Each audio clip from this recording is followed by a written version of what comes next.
Tick tock, tick tock. It's time. The regular DJ podcast with the Club Bullies.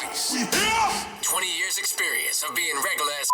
Yo, what's up? I'm DJ Natty Heavy. I'm DJ R. Dot. This is the regular DJ podcast, the first ever episode. Let's go. On this episode, we're going to give you our weekend update. How we got started, the types of gigs that we do. Our favorite kinds of gigs. Let's do it. How was your weekend, homie? It was cool. Yeah? Where were you at this weekend? Friday night. Well, actually Thursday, I did the silent disco at Uptown Social. Shout out to Earl and the whole headphone disco thing. They packing it out every Thursday. It's just Every like, Thursday at Uptown they Social. have like at least 200 headphones going at all times, and it's just last Thursday it was me, United, and Boogie. And you guys are all playing different genres of music. Everybody playing different things, three DJs, three different vibes that you can get, and it's actually pretty. I was hating that first. It was actually pretty cool. All right. What'd you do Saturday or Friday and Saturday? Friday was at Uptown there every Friday. I was upstairs. Live there, dog. Yeah, that's my home. And Saturday I did a wedding for a good friend, Ian Wolf. How'd the wedding go? It was good. It was actually pretty good. There was a band that played before me. It was called Funk You. They were from Augusta. They were really, really fucking good. Oh, so they I had really enjoyed them. Nice and warmed up too. Yeah. One of those situations where you kind of didn't want to play. You just kind of want to listen to the band. Yeah, I was like vibing to the band. I was like, oh man, like that was like, yo. I was like, where are y'all from? It was like Augusta. I was like, damn, I'm gonna have to come to Augusta and see y'all. Like, they were that good for real. Ian would have good music at his wedding. He did. Yeah, he's got the hookup on that. You know, he has always hooked us up at Reds or whatever. Yeah. So that's been cool. Congrats to him and Sarah.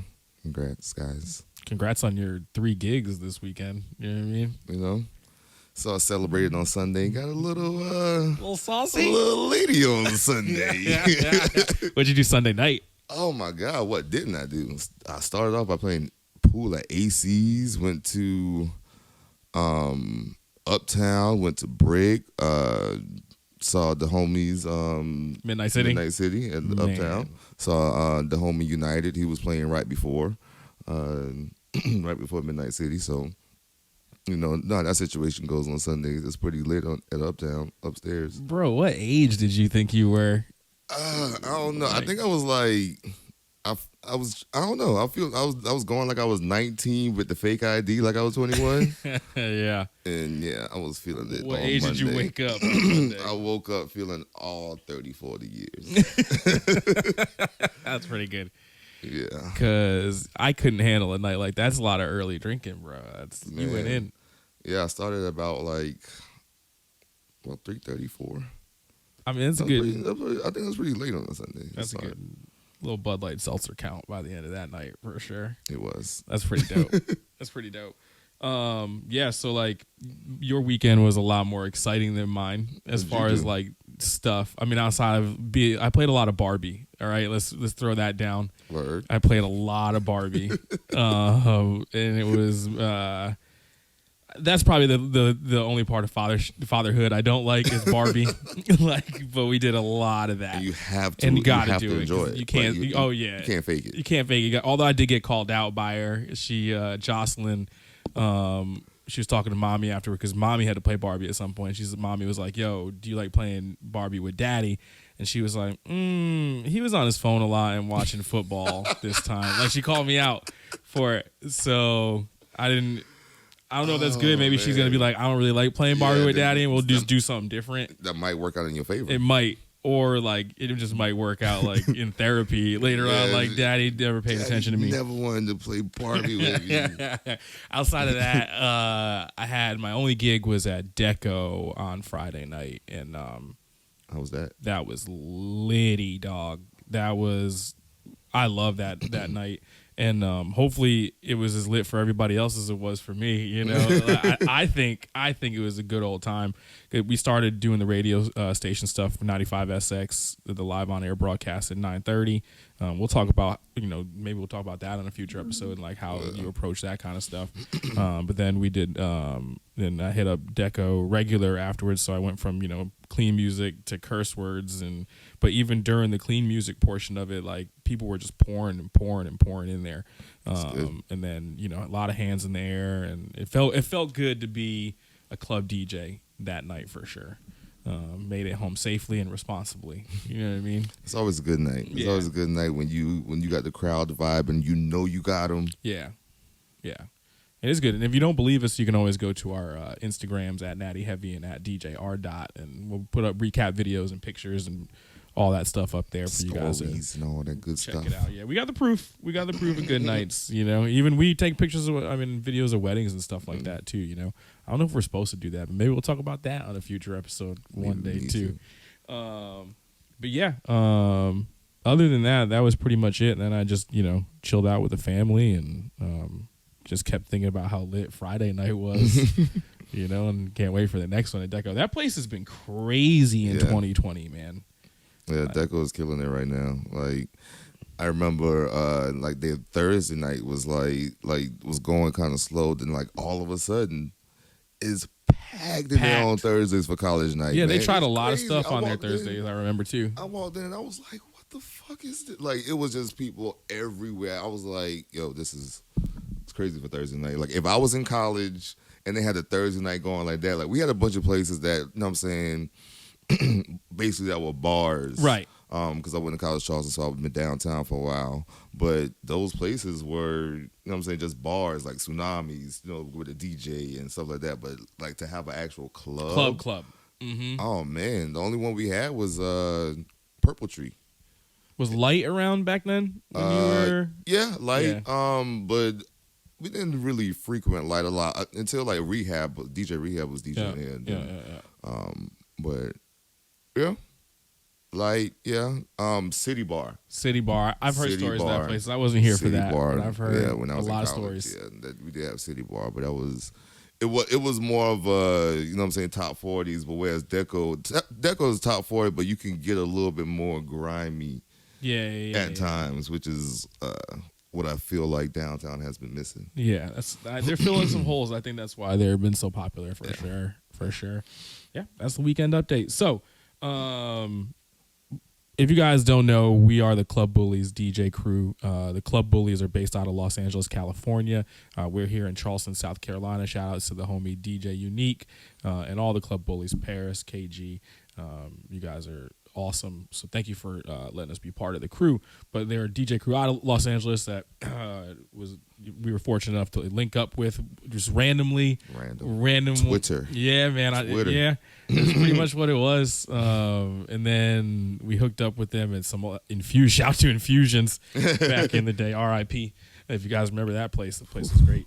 But so yeah, we are the Club Bullies. We're a crew of DJs. It's also ourselves, DJ Why Not, DJ Precise, the man, and Yanni the Rude Boy too is a member. He doesn't live with us in Charleston, South Carolina anymore. I miss that guy. I know, I do too. But he had to grow. He's growing his he's growing his wings. Big shout out to him, Tropics. Yeah, he's a suit, and he's big shouts to his Caribbean Jerk Festival coming into town in July. It's one of my favorite events of the year. Anyway, but yeah, so my name is DJ Natty Heavy. This is DJ R. And we're going to tell our stories now about how we got started DJing and what we do as DJs, and we know each other's stories. Like I could probably recite your story, you could probably recite mine.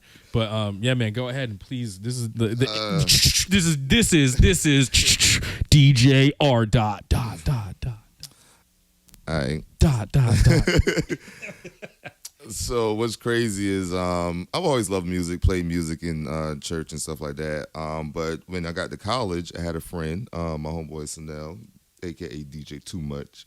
He met with DJ Fingers and all that at South Carolina State in Orangeburg. So he came home one summer and was like, "Hey man, I think I might want to DJ." We was like, "All right, cool." So me and my homeboy Chops was like, "Yo, let's get money together." We bought equipment and we just did a few house parties, and it was just like, "All right, cool. This seemed pretty cool." So how old were you at this point? This was I would say freshman year of college. Freshman year of college. This is okay. 2003, 2004. So going into that summer, that's when we got the equipment. I was like, "Hey, I might want to do this too." So I got back to college at Charleston and was like, "Dang, I might want to buy some DJ equipment." So in 2005 is when I bought my first pair of my own turntables. Was like, "I'm gonna try this down here in Charleston." Wait, how'd you get that money as a college kid to buy your first pair of turntables? My mom loved me. Okay. I literally called my mom. Was like, hey, I think I found something that I could do to like make a little bit of money, but I have to spend money to get it. Mm-hmm. And I had a little bit of money from my refund check. Shout out to them Pell Grants and all that. Oh, it's amazing. Had the refund check, and then my mom gave me a little bit more to finish it, and bought me a pair of Gemini turntables with a 4-channel Gemini mixer that was like this long. It seemed and just started basically DJing out of my dorm room. Shout out to DJ Tantrum. He used to come to my dorm room and basically teach me how to mix. Like he would be like, come there. We just set up in my common area, hook my turntables up to my TV because I didn't have any speakers. So I would put it up with the RCA cord, hook it up to the TV, so you can hear the audio like hooking up the PlayStation or something like that. Oh yeah. And literally would mix, and he would come to my room and just now we just practice from there. And all right, hang on, let's slow this down real quick. Hang on. So we have to give a shout out for the start of DJ R. Dot to your mom for believing in you. I love you, Mom. DJ Tantrum, shout out to DJ Tantrum. Big shout out to him. He's come to my room, like literally come to my dorm room. That's crazy. 993 The Box, he's a legend in Charleston. Yeah. A legend. Yeah. And then a beast on the turntables. Shout out to the United States taxpayers for the Pell Grant. Like, is that?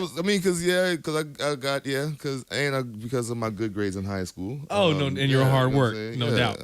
I feel you. Okay. Top 10 in my class, baby. Okay.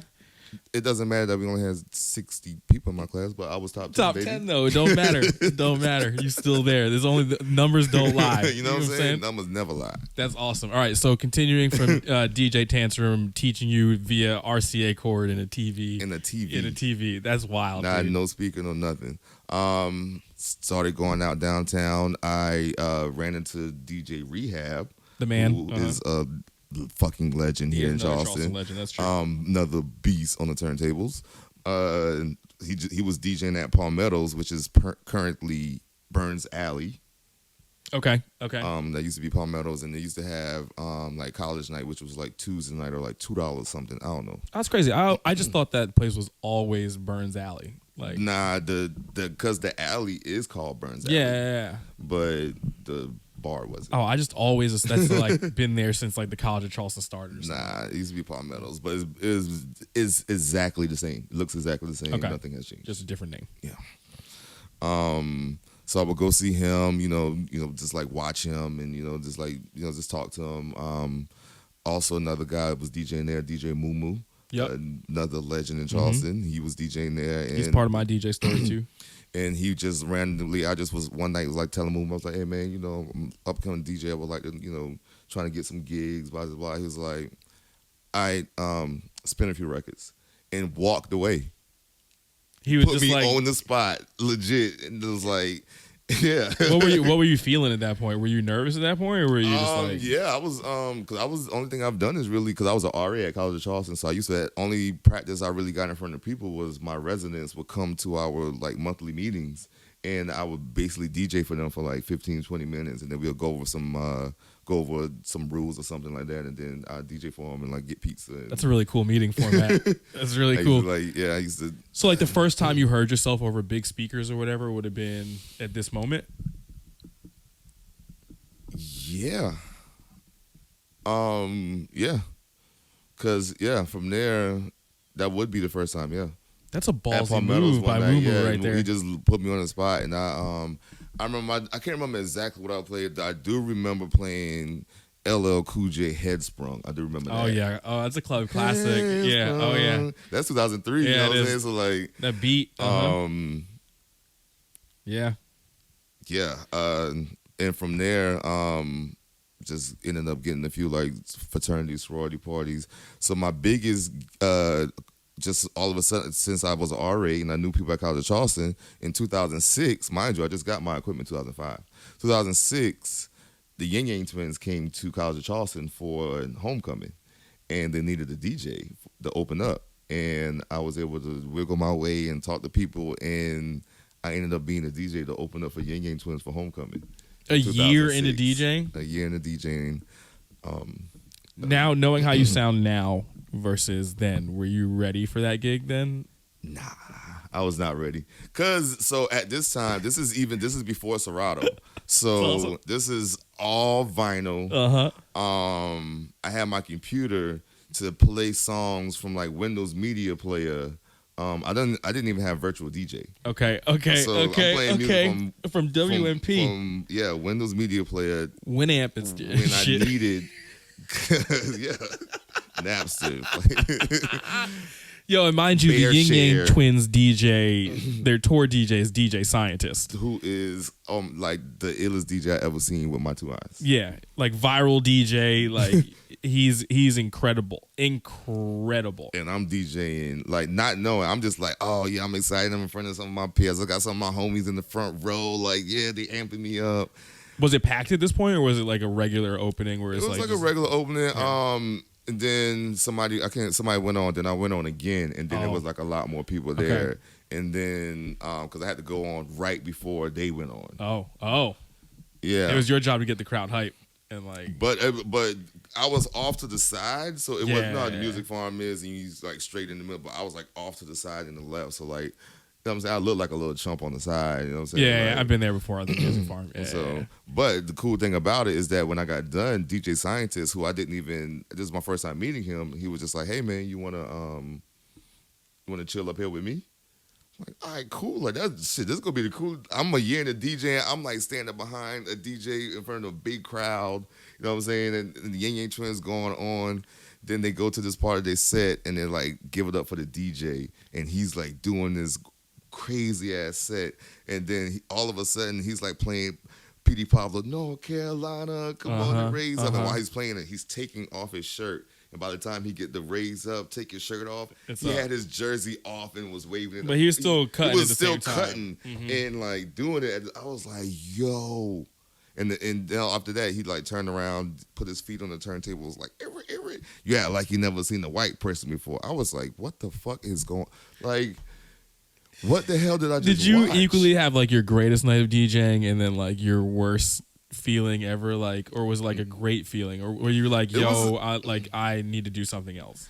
It was a really good feeling just because talk after seeing the scientists go on, then me and him was able to like talk a little bit afterwards, and he was just like, I was like, yo, this is like literally like my first like big like gig I've ever done. Like I've like done shit around like for my residence, but nothing this big. He was like, honestly, he was like, you did a pretty good job, man. He was like, I wasn't lying. He was like, just keep pushing, man, keep working, keep grinding, and he was like, keep going. That's awesome, dude. And crazy enough that all of us are like cool to this day, which is crazy. Yeah, that's awesome.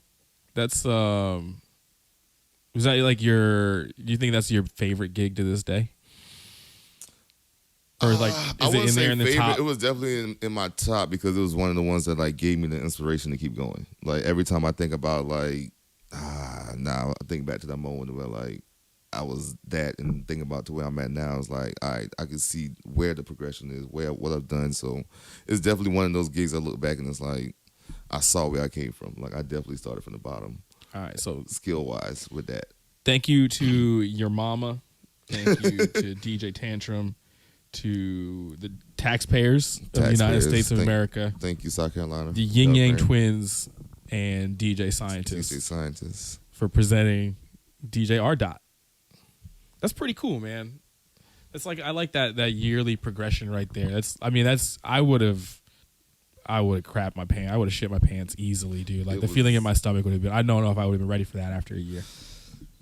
It was nerve-wracking, but I had big shout out to my friends I had in college. Like they really supported me. Like they hyped me. Like my homegirls, Sherelle, Brandon, like Sherry, like Maurice, like all of them. Like they always, every gig I had. How could you say no to that? Though? Like you know what I mean? like all my friends would be like all of my gigs. Like they were like, yo, we there. Yeah, they had to go, and then like, I mean, how could you say no to that gig in particular? Exactly. Like, no, right? like I gotta try. I gotta try my best. I gotta do it. I'm glad you did, man. That's awesome because that brought you I mean, you to us, to the world.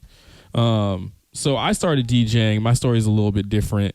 I was still young. I was younger than you. I was 13 years old when I started DJing. And the first thing I ever DJ'd was a party. Like I didn't practice. There was no like, you know, here's gear, you have gear. So the deal with this is is my buddy Jeremy Forsyth, greatest person in the world. One of my best friends.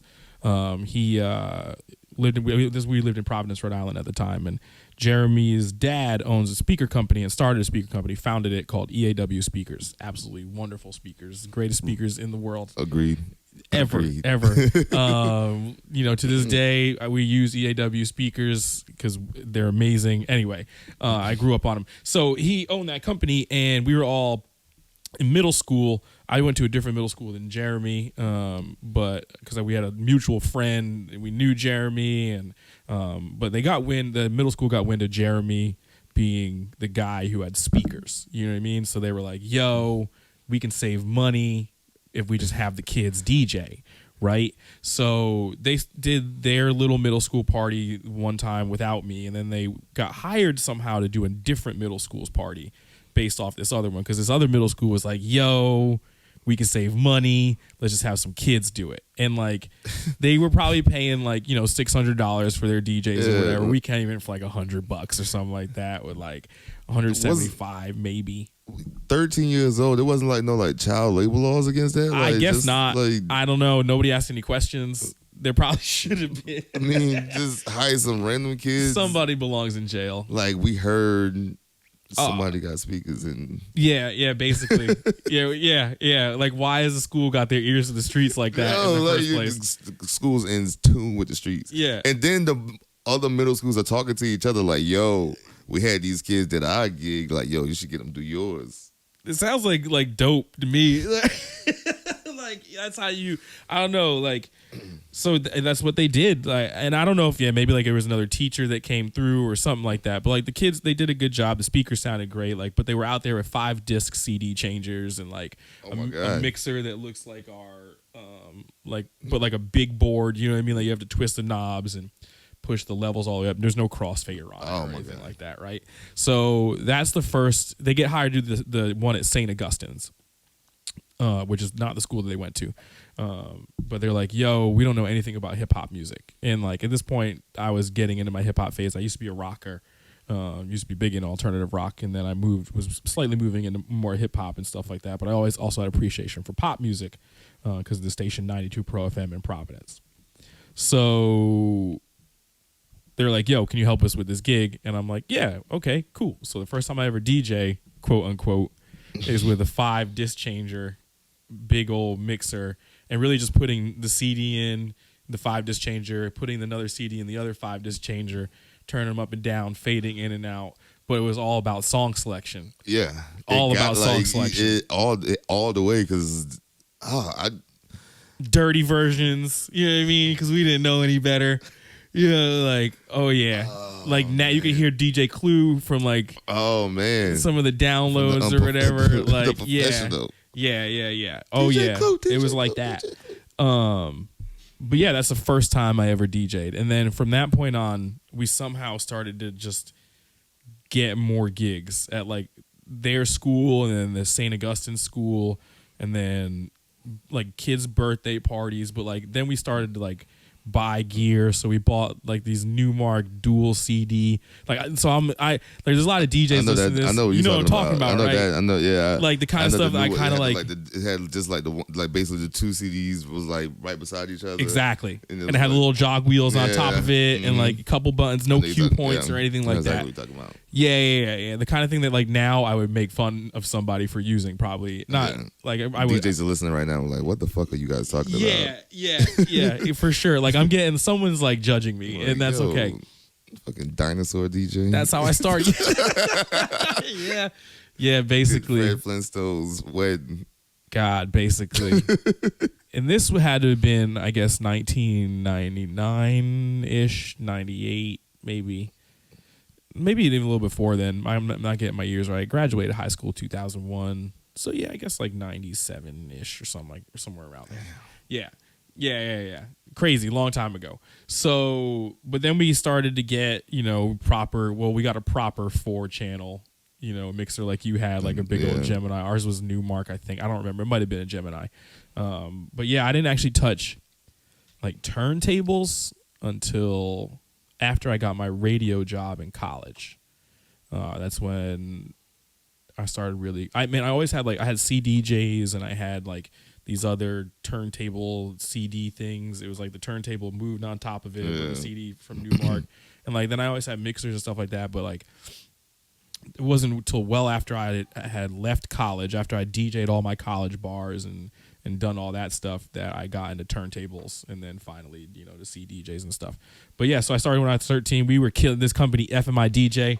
We were killing gigs in Rhode Island, bro. We thought we had FMI, Forsyth, McGurk, and Isabella, and my last name is Lopes. They never let me in the damn company. I was the DJ. Damn. Anyways, the life of the party. Yo, that's how they do you, man. It is how they do you. It is how they do you, man. Golly, we had so many business meetings about why that. you do my boy like that, man? We've had discussions. Me and Jeremy have had private conversations, and Brian and Paul. Shout out to those guys.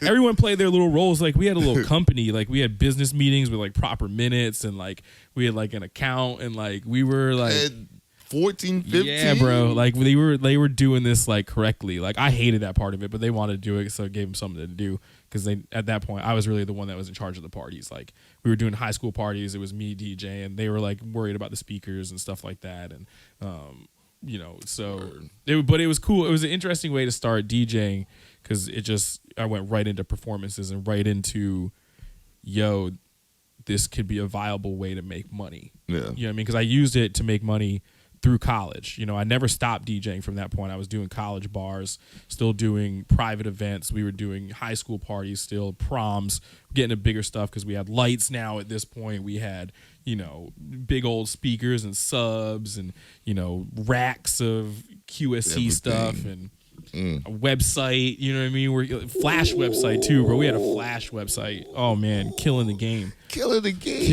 So like we were making a little bit of money with it, and then moved I got into radio at a station called Hot 106 out there, where I was an intern. Then with the Breakfast Club morning show, then I got turntables when I was with them, and they were like, "Hey, we need you to fill a slot on our radio thing or whatever. Can you do a mix for us every day?" And I was like, "Yeah." You know what I mean? Like I was confident in my song selection skills, but because I hadn't really messed around with turntables and all that stuff properly yet, you know what I mean? I wasn't like so confident in my radio. I wasn't radio ready at the time that I got on radio, but it forced me to get radio ready. Mm-hmm. You know what I mean? So then we finally got to that point after a while. And then, but yeah, still continue to do gigs, doing clubs and stuff like that. Now we do weddings and bars and kids parties and bar mitzvahs and, you know, I don't know, everything. There's a dance floor or and need for play background music. Like we've done that before too now. So yeah, so I've been DJing since 1997. So there's definitely not a DJ. Yeah, shut up, man. It's not funny, dog. Now I think about it, my DJ career can get a drink. 97. I saw you was 10 years, almost 10 years in the game when I started. Yeah. That's crazy. Thanks for bringing that up. But yeah, I mean, so I've seen all kinds of gear because of that, I guess. You know, like I was started with those rack-mounted racks and amps and stuff like that. You had to plug those in and get crossovers and like. Oh my God, I do not miss having an amp that you had to carry along with your speaker. There's no way I still do clubs like bars. Powered speakers was like game changer. A game changer, man. Like we used to go to Henry's and we had to have that amp. We had to take it up the stairs and you had to go back downstairs to get the speakers. I did not miss those days. I promise. And then those turntables were so heavy. Yeah, shout out to us for being young and able to hold things in our arms without dying and our knees cracking. I can't believe I used to carry my turntables in a coffin. Oh, the big coffin. Oh my God. And I was driving a Honda Accord. Yo, how did you? I remember that. Because there were sometimes you would fit subs in there and stuff. I had to put the sub in the front. Zoe, move. Zoe's trying to get in the podcast. Zoe just, you know, thing about it is that it's almost that time anyway. Thanks, Zoe. Then you're gonna give me the cute look like, what did I do? It's you. I see you with the little puppy eyes and Look. What did I do? Shout out to my dog Zoe. All right, so It wouldn't be right if the episode. See, the episode was going too perfect. Something had to happen. So something had to happen. Something had to happen. That is true when you involve us in something. Why don't you talk about real quick so we can just hit the topics we covered. Your favorite kind of, or your favorite gigs that you've done. We know the Yin Yang Twins, obviously. I would say when we went to Savannah, what was that, 2013, I think? For St. Patrick's Day. And we was outside. Mind you, this event has I don't even know how many people. It seems like 100,000 out in the streets. It was crazy. It's like a festival style DJing. It's wild. Me and Yanni was on one side. You and our side was crazy. Like we didn't even get to see each other's sides until like the videos. No, at all. And we DJ'd from like noon to midnight. Yeah, like all day, 12 hours. And even though you would look at that gig, you'd be like, fuck, 12 hours?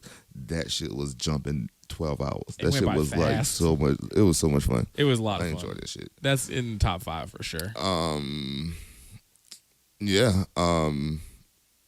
That's definitely one of my favorite gigs. Dope. I think one of mine, that is up there. And this is funny because I don't like this kind of gig. Like I hate gigs that are where the DJ is the focus because I'm a party DJ. I'm not like a show DJ.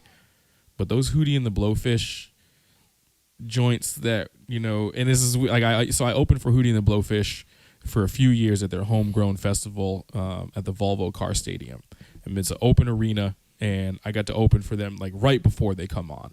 Like right before they come on. And the crowd is huge. And the crowd is huge. And they're not there for me at all. Yeah. At all. Like 0% there for me. I'm not an idiot. Like I'm just there so Hootie can have another shot with the rest of the Blowfish. So they can get a little bit more wasted. Yeah.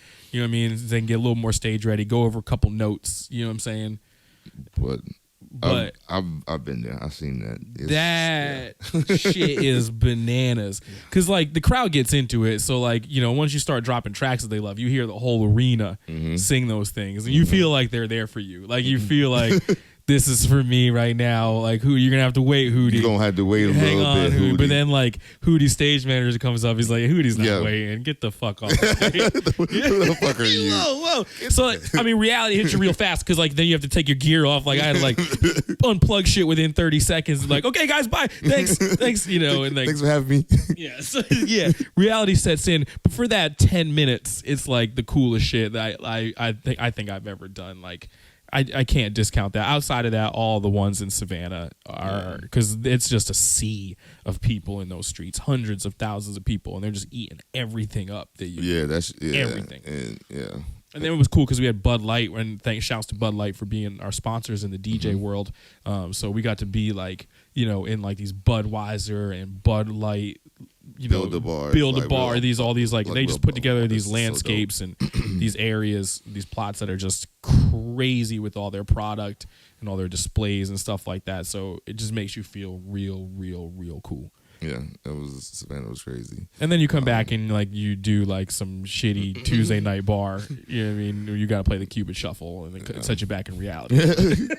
Yeah, then you just realize you're just a regular ass DJ. Yeah, so that was a good ass. That's how you get out of the show, big dog. My name is DJ Natty Heavy. I'm DJ R. Dot. Hey, thank you so much for listening. We're gonna bang you off with another episode next week. We're gonna release these on Wednesdays. I think we're gonna try to do. Based on my wife is what has told us to do. Oh, okay. Yeah. Desi told us we got to do those Wednesdays. She doesn't have a Wednesday podcast. Okay. So. Does she tell us what time? Is it we got to release them at a certain time? I don't. I got to look into those podcast rules. That's a good question. I don't know if people.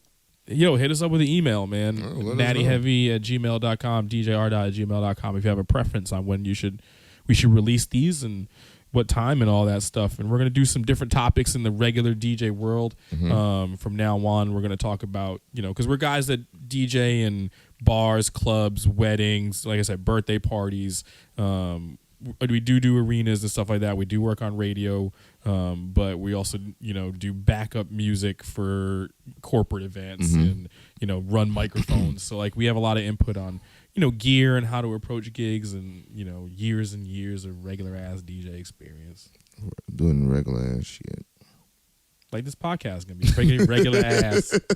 But yeah, thanks for listening, yo. Signing off. Peace. The Regular DJ Podcast with the Club Bullies. 20 years experience of being regular as